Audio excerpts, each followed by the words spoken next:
My name is Catherine, and I'm 54 years old, standing outside this beautiful church with a carefully wrapped gift in my hands and what I hoped was a confident smile on my face. I watched my daughter Emma through the stained glass windows. She looked absolutely radiant in her white wedding gown, but there was something in her eyes that made my heart ache. I wasn't supposed to be here today. Emma had made that crystal clear 2 weeks ago when she told me I wasn't invited to her own wedding. But as her mother, I couldn't stay away, especially knowing what I knew. When Emma spotted me through the window, her face went pale, and I watched her mouth the words that would break any mother's heart. "You're not wanted here." Before I tell you what happened next, let me know in the comments where you're watching from, and please hit that like button and subscribe for more real-life stories. Trust me, you'll want to hear how this wedding day unfolded. Looking back, I can pinpoint exactly when everything started to change between Emma and me, though I didn't recognize it at the time. We used to be inseparable. After her father walked out on us when she was just 8 years old, it became just the two of us against the world. Those weren't easy years, but they were some of the most precious times of my life. Emma was my little shadow back then. Every evening after I came home from my first job at the insurance office, she'd be waiting with her homework spread across our tiny kitchen table. We'd work through her math problems together, and then I'd rush off to my second job cleaning offices downtown. But weekends were ours. We'd spend Saturday mornings making pancakes shaped like animals, and she'd tell me about everything happening at school, every friend, every teacher, every little drama that seemed so important to her 8-year-old heart. "Mom, you're my best friend forever," she used to say, curled up next to me during our Sunday movie marathons. We'd watch old Disney classics, and I'd brush her hair while she made up elaborate stories about the characters. Even as she grew older through middle school and high school, we maintained that closeness. She'd bring her friends over, and they'd all gather in our small living room, treating me more like a cool older sister than a parent. I worked those two jobs for 12 years, saving every penny I could for Emma's college education. There were nights I'd come home so exhausted I could barely stand, but seeing her report cards full of A's and watching her light up when she talked about her dreams of studying literature made every sacrifice worth it. When she got accepted to Boston University with a partial scholarship, I cried happy tears for hours. College opened up a whole new world for Emma. She'd call me twice a week, bubbling with excitement about her classes, her professors, and the amazing city of Boston. During her junior year, those calls started including mentions of a boy named Daniel. At first, he was just this guy in my Victorian literature class, but by her senior year, Daniel had become the most wonderful man I've ever met. When Emma brought Daniel home for the first time during spring break, I could see why she was smitten. He was tall, handsome, and impeccably dressed in clothes that probably cost more than I made in a month. He spoke with the kind of refined accent that comes from expensive private schools, and he had this way of making Emma laugh that lit up her entire face. "Mrs. Thompson," he said, shaking my hand with a firm grip, "Emma talks about you constantly. It's such a pleasure to finally meet the woman who raised such an incredible daughter." During that visit, I learned more about Daniel's background. His family owned a chain of luxury hotels throughout New England, and he'd grown up in a world of country clubs and charity galas. His stories about family vacations to Europe and summers in the Hamptons were fascinating to Emma and completely foreign to me. But what struck me most was how genuinely he seemed to care about my daughter. After they graduated and Emma moved to Boston to be closer to Daniel, our phone calls became less frequent, but I attributed that to her busy new life. She'd gotten a job at a publishing house, and Daniel was working for his father's company. When they got engaged staged the following Christmas, I was thrilled for her happiness, even though I couldn't help but feel a little left out of the wedding planning process. The changes in Emma didn't happen overnight, but looking back, I can see the subtle shifts that began right after her engagement. Our weekly phone calls became bi-weekly, then monthly, and when we did talk, she seemed distracted, like she was going through the motions of checking in with me rather than genuinely wanting to connect. "I'm just so busy with wedding planning, Mom," she'd say whenever I mentioned that I missed our longer conversations. "There's so much to coordinate, and Daniel's mother has very specific ideas about how things should be done." The first time I met Patricia, Daniel's mother, was at a lunch Emma had organized at an upscale restaurant in downtown Boston. I'd driven the 3 hours from our small town wearing my best dress and feeling nervous, but excited to finally meet Emma's future mother-in-law. Patricia was everything I'd expected, perfectly coiffed, wearing what I was sure was a designer suit, and speaking with the kind of authority that comes from a lifetime of having your opinions matter. "Catherine," she said, offering me a perfectly manicured hand. How lovely that you could make the drive. Emma tells me you work in insurance. The way she said insurance made it sound like I cleaned sewers for a living.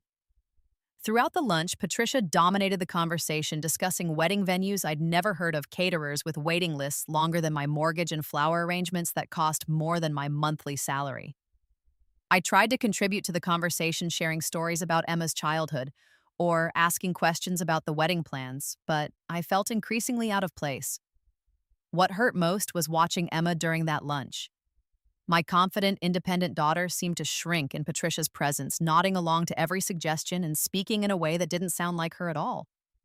She'd started using phrases like absolutely divine and terribly important, words that had never been part of her vocabulary before. After Patricia excused herself to take a phone call, I leaned over to Emma. "Sweetheart, you seem a little tense. Is everything okay?" Emma's response caught me off guard. "Mom, you need to understand that this is Daniel's world now. His family has certain expectations, and I need to meet them. It's not enough to just be myself anymore."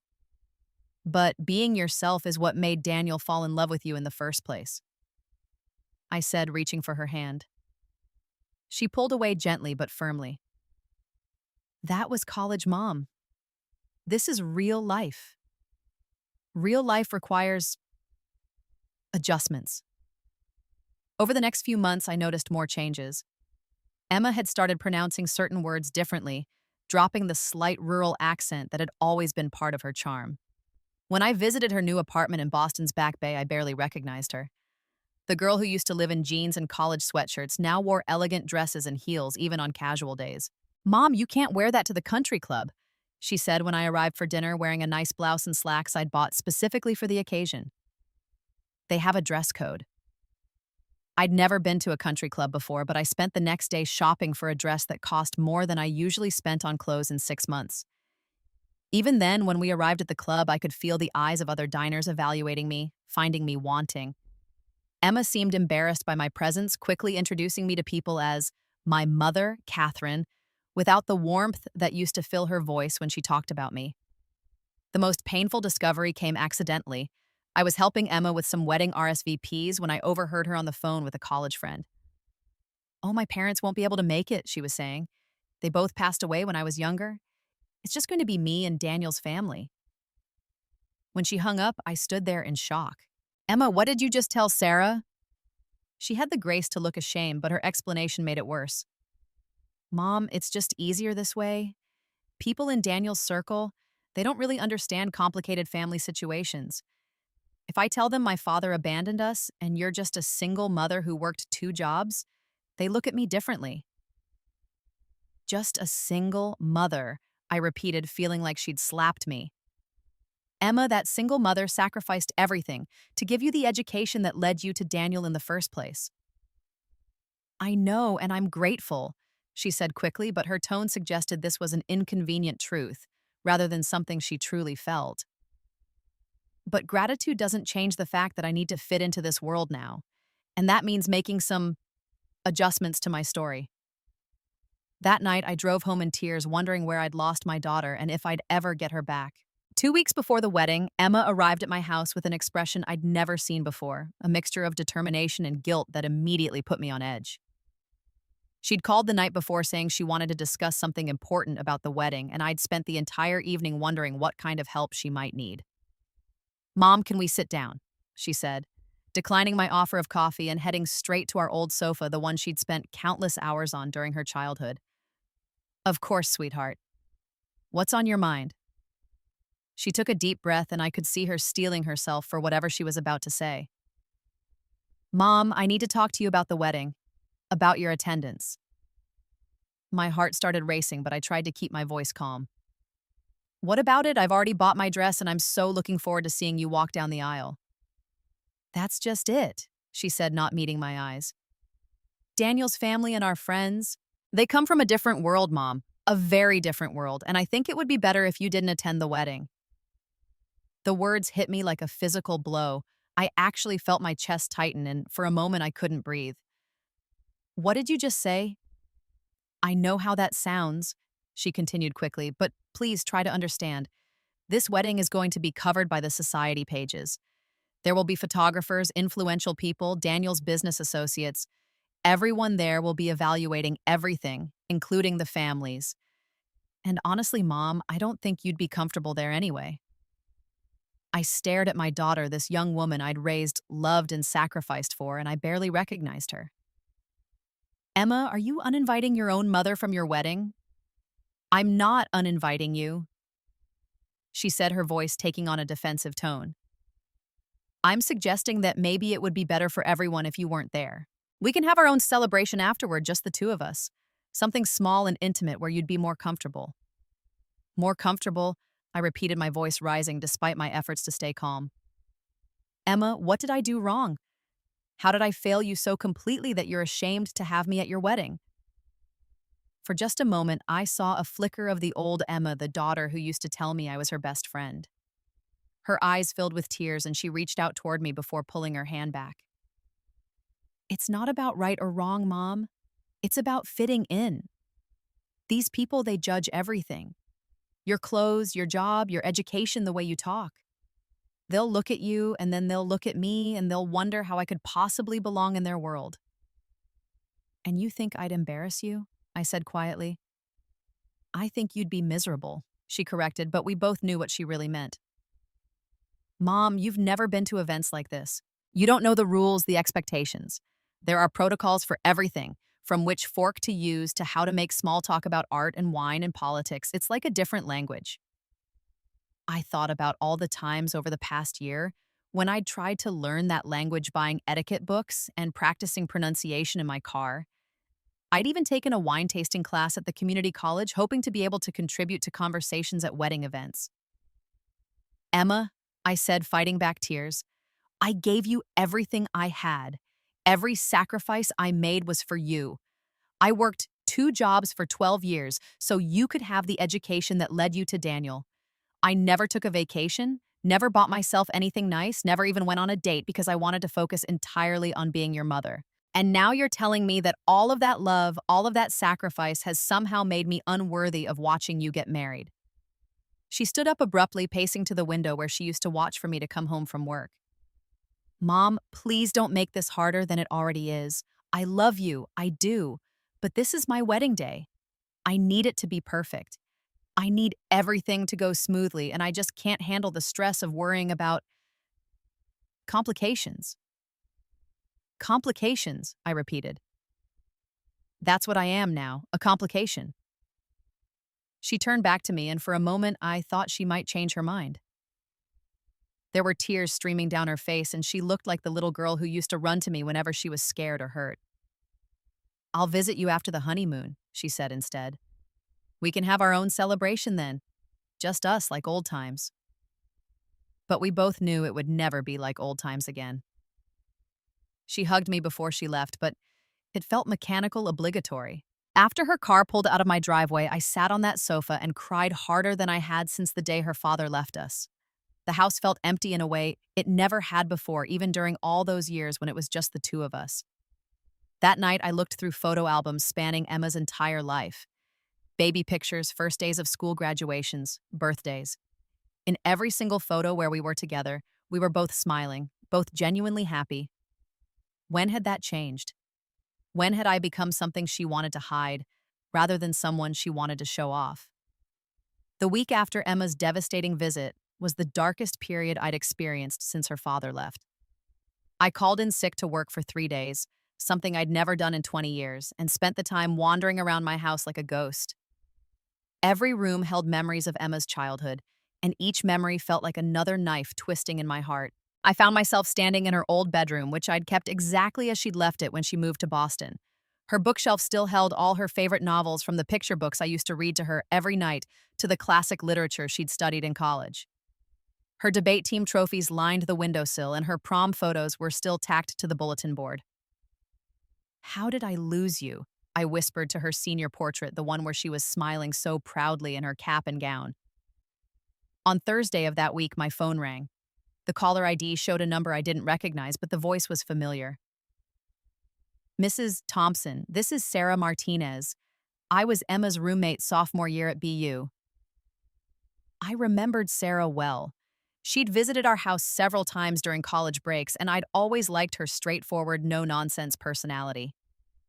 "Sarah, how nice to hear from you," I said, trying to inject some warmth into my voice despite my emotional state. "Mrs. Thompson, I need to talk to you about something. I just received my invitation to Emma's wedding, and I noticed there's no mention of you in the wedding party or the family listings. That seems odd." My throat tightened. Emma and I have had some differences about the wedding. Differences serious enough that you're not attending.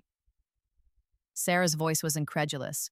"Mrs. Thompson, Emma used to talk about you constantly. She was so proud of everything you'd done for her, all the sacrifices you'd made. She used to say she wanted to be half as strong as you were." "People change," I managed to say. "Not that much," Sarah said firmly. "Look, I don't know what's going on between you two, but I know Emma. The real Emma, not this person she's been pretending to be lately. And the real Emma would never get married without her mother there." After Sarah hung up, I felt a flicker of hope for the first time in days. Maybe my daughter was still in there somewhere, buried under the expectations and pressure of fitting into Daniel's world. The next day, Sarah called again. "Mrs. Thompson, I did something, and I hope you won't be angry. I sent you an invitation to the wedding. I know Emma said you couldn't make it due to health issues, but I thought maybe—" "Health issues," I interrupted. "That's what she told everyone. That you were too ill to travel? Mrs. Thompson, I think you should be there. I think Emma needs you there, even if she doesn't realize it yet." That evening, I made a decision that surprised even me. I was going to attend Emma's wedding, not to cause a scene or create drama, but because she was still my daughter and I still loved her regardless of how much she'd hurt me. But as I was making this decision, my phone rang again. This time, it was a number I recognized: Henderson Jewelry, the store where Emma had been working with Daniel to design their wedding rings. "Miss Thompson." The voice belonged to Mr. Henderson, the elderly jeweler who'd been crafting fine pieces for 50 years. "I'm calling about the ring situation we discussed yesterday. I'm afraid it's even more serious than we initially thought." "What ring situation?" I asked, confused. "I think you have the wrong number." "Isn't this the emergency contact for Emma Thompson's wedding ring order, the family heirloom restoration?" My blood ran cold. "Mr. Henderson, can you please explain what's happening?"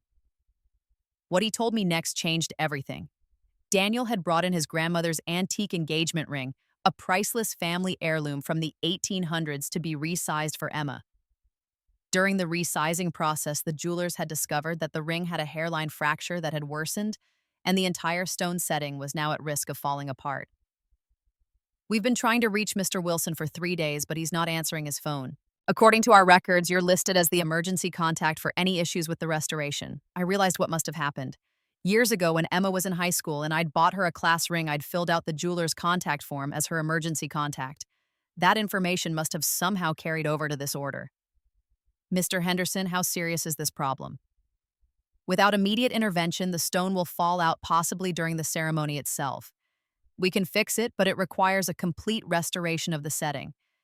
The cost would be around $3,000, and we'd need payment up front to rush the work." $3,000. My entire emergency fund, the money I'd saved over 5 years for my own future, for the small house I'd hoped to buy when I retired. "How quickly can you fix it?" "If we get started tonight, we can have it ready by Saturday morning.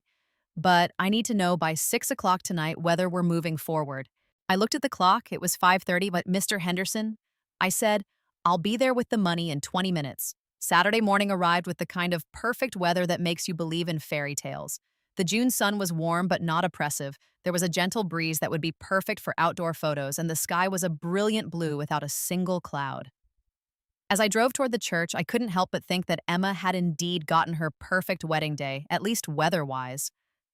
I'd spent an hour that morning getting ready, choosing a simple black dress that was elegant enough for the occasion, but not so flashy that it would draw attention away from the bride.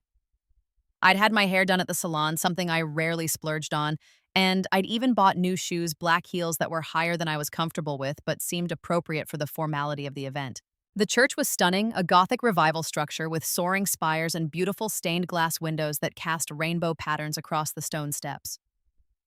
Cars were pulling up to the front entrance, discharging elegantly dressed guests who moved with the confidence of people accustomed to exclusive events. I recognized the type from my brief interactions with Daniel's social circle: the women in designer dresses that cost more than most people's monthly rent, the men in perfectly tailored suits that had never seen the inside of a department store.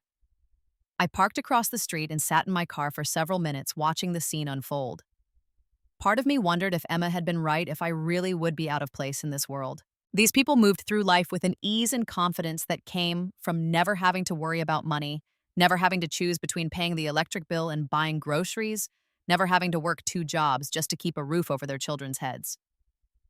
But then I thought about the small velvet box in my purse containing the ring that had cost me my entire emergency fund to repair. Emma might be ashamed of where she came from, but she was still my daughter, and she still needed me, even if she didn't realize it. I walked across the street and positioned myself at the back of the church, hoping to slip in unnoticed. Through the open doors, I could see the interior was decorated with white roses and baby's breath, creating an atmosphere of timeless elegance. The guests were taking their seats, and I could see Daniel at the altar, looking handsome and nervous in his black tuxedo. Then I saw her. Emma appeared at the back of the church, and my breath caught in my throat.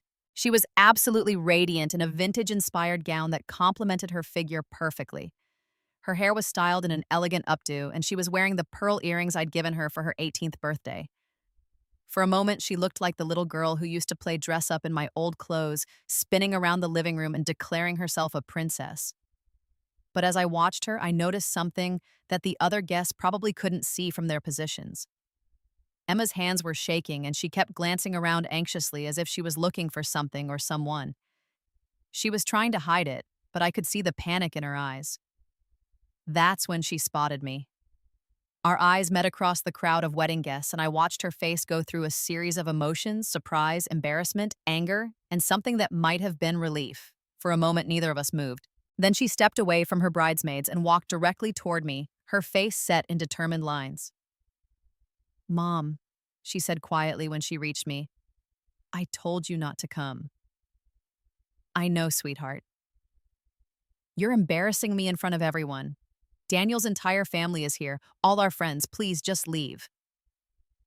I looked at my daughter, this beautiful young woman who was about to marry the man she loved, and I felt my heart breaking all over again. But I also knew something she didn't. "I know about the ring, Emma." Her face went white. "What ring?" "Daniel's grandmother's ring, the one that was supposed to be the centerpiece of your ceremony today." Emma's composure cracked. "How do you know about that?"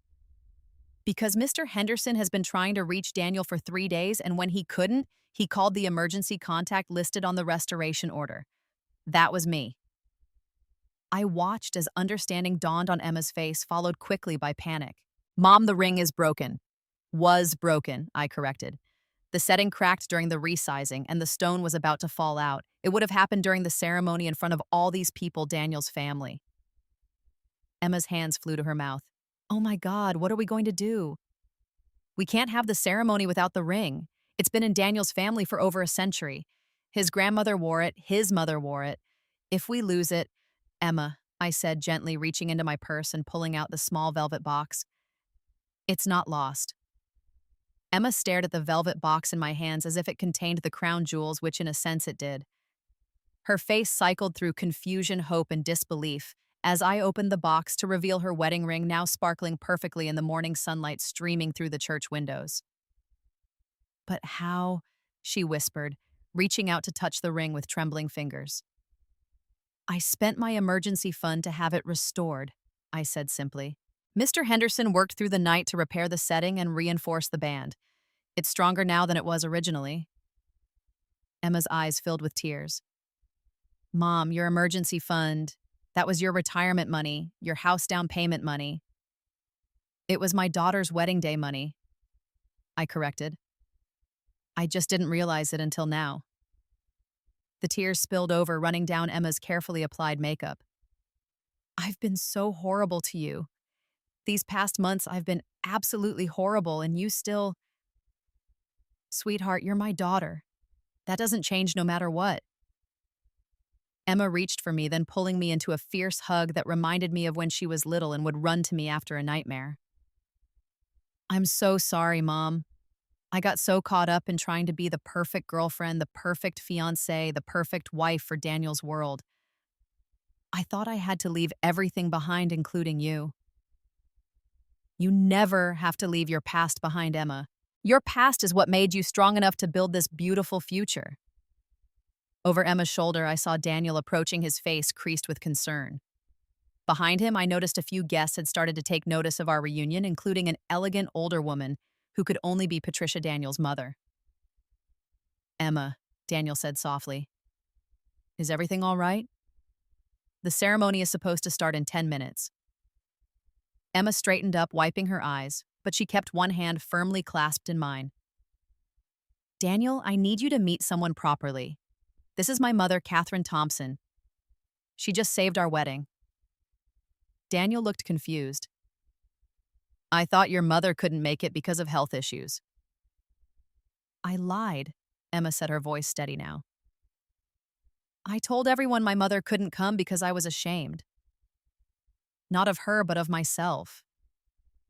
I was ashamed that I wasn't sophisticated enough for your world, and I thought the solution was to pretend my past didn't exist. She turned to face me. Mom, Daniel, this is my mother. She's the strongest, most loving person I know. She worked 2 jobs for 12 years to put me through college. She taught me everything I know about kindness, integrity, and perseverance.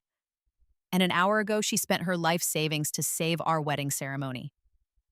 I pulled the ring box from my purse and offered it to Daniel. Your grandmother's ring had a serious problem with the setting. It would have fallen apart during the ceremony if it hadn't been repaired. Daniel took the box with shaking hands, examining the ring carefully. Mrs. Thompson, I don't understand. How did you even know about this long story? I said with a small smile.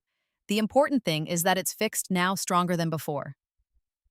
Daniel looked from me to Emma, and I could see him processing everything that had just happened. When he spoke, his voice was thick with emotion. Mrs. Thompson, I owe you an enormous apology and an enormous debt of gratitude. This ring, it means everything to my family. It means everything to your future wife, I said. That's all that matters to me. Patricia had joined our small group along with several other family members and friends who were trying to figure out why the bride was crying and why the ceremony hadn't started. Emma squared her shoulders and addressed the growing crowd. Everyone, I want you to meet my mother, Catherine Thompson. She's the reason I'm the woman Daniel fell in love with, and she's the reason we're able to have this ceremony today. And I'm honored that she's here to share this moment with us. The transformation in the crowd was immediate. What had been curious stares became warm smiles, and I found myself surrounded by people wanting to thank me for saving the ring and introducing themselves. Patricia, who had initially looked skeptical, approached me with something that might have been respect in her eyes. Mrs. Thompson, she said, extending her hand. I clearly underestimated the importance of family. Would you do us the honor of sitting in the front row where the mother of the bride belongs? Emma squeezed my hand tighter. Mom, will you walk me down the aisle? I know it's not traditional, but you're the one who got me here. You're the one who should give me away. As we made our way to the altar together, Emma's hand in mine, I realized that this was the moment I'd dreamed of since the day she was born.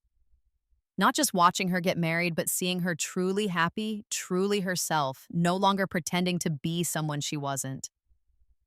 The ceremony was everything Emma had hoped it would be and more. As I sat in the front row watching my daughter exchange vows with Daniel, I felt a sense of completion I hadn't experienced in years. Emma's voice was strong and clear as she promised to love Daniel in good times and bad. And when Daniel slipped his grandmother's perfectly restored ring onto her finger, I saw him whisper, "Thank you," in my direction. After the ceremony, the reception was held at the country club I'd heard so much about but never seen. It was every bit as elegant as I'd imagined, with crystal chandeliers, white linen tablecloths, and centerpieces of white roses that must have cost more than my monthly grocery budget. But what struck me most wasn't the opulence. It was how naturally Emma moved through it all, no longer trying to prove she belonged, but simply enjoying her special day. During the father-daughter dance, since Emma's biological father wasn't present, Daniel's father stepped in to dance with her, but halfway through the song, Emma broke away and walked directly to where I was sitting. May I have this dance? She asked, extending her hand to me. As we swayed together on the dance floor, Emma spoke quietly in my ear. I've been thinking about what you said earlier about not leaving your past behind. I realize now that I wasn't just trying to abandon my past, I was trying to abandon the parts of myself that came from you, your strength, your work ethic, your ability to sacrifice for people you love. But those aren't things to be ashamed of. They're the best parts of me. Emma, I said, you never lost those parts of yourself. They were just buried under all the pressure to be perfect. I want to make this right, she said. I want you to be part of our lives, really part of them. Not hidden away because I'm embarrassed, but celebrated because you're my mother. Over the next hour, I found myself in conversations I never could have imagined. Patricia told me about her own mother who had worked as a seamstress to support her family during the Depression. Daniel's father shared stories about his grandfather who had immigrated to America with nothing but determination and a willingness to work hard. These people who I'd thought would judge me for my blue-collar background instead seemed to respect the values that background had instilled in Emma and me. As the evening wound down, Emma and Daniel approached me together. Mom, Emma said, we have something we want to ask you. We're planning to buy a house after our honeymoon, Daniel said. Something with enough space for a family, but also with a guest suite that could be more than just for guests. Emma took my hands. We want you to consider moving to Boston to live with us. Not as a burden or an obligation, but as family. I've missed you so much these past months, and I don't want to miss any more time. The offer was tempting, incredibly tempting. But as I looked at my daughter radiant in her wedding dress and clearly happy, I realized that the most important thing had already happened. We'd found our way back to each other. Sweetheart, said Amais, I think what I'd like most is to stay in our hometown, but to have you visit regularly. Really visit, not just obligatory holiday trips. I want you to bring Daniel to see where you grew up, to meet the people who knew you before you became sophisticated. I want you to remember that your roots are something to be proud of, not something to hide. Emma nodded, understanding. Regular visits, real visits. And Mom, I want you to meet our children someday. I want them to know their grandmother, to learn from you the way I did. As I drove home that night, I reflected on the strange turns life can take. 24 hours earlier, I'd been the mother who wasn't wanted at her daughter's wedding. Now I was the mother who had saved the wedding and, more importantly, had gotten her daughter back. The $3,000 I'd spent on repairing that ring had been my entire emergency fund. But as it turned out, this had been exactly the kind of emergency I'd been saving for. Not a medical crisis or a home repair, but the crisis of losing my daughter to a world that told her she had to choose between love and authenticity. Sometimes the greatest gift we can give our children isn't money or status, but the unwavering love that shows them who they really are when they've forgotten themselves. Emma had found her way back to herself, and in doing so, she'd found her way back to me. The ring that had been broken was now stronger than ever, and so was our relationship. Some things, once repaired with love and patience, become more beautiful and more valuable than they ever were before. What do you think about Emma's transformation throughout this story? Have you ever had to choose between fitting in and staying true to your roots? Share your thoughts in the comments below, and don't forget to like this video if it touched your heart. Subscribe for more real-life stories that remind us what truly matters in life, and share this with someone who might need to hear about the power of unconditional love. Thank you for listening to my story, and remember, the people who love you don't need you to be perfect. They just need you to be real. Until next time, may your relationships be built on authenticity rather than pretense.